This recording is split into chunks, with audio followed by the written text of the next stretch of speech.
গোয়েন্দাগিরি করো না, স্পাইগিরি করো না, অন্যের ব্যক্তিগত বিষয় নিয়ে খোটাখুটি করো না। এরকম স্বভাব আমাদের অনেকের আছে না নাই?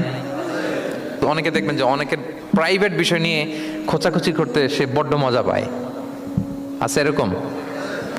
এটা হারাম। আওয়াজ করে বলুন, এটা কি? ওয়ালা তাজাসসু, গোয়েন্দাগিরি করো না। Everyone has personal space and no one should interfere someone's personal space.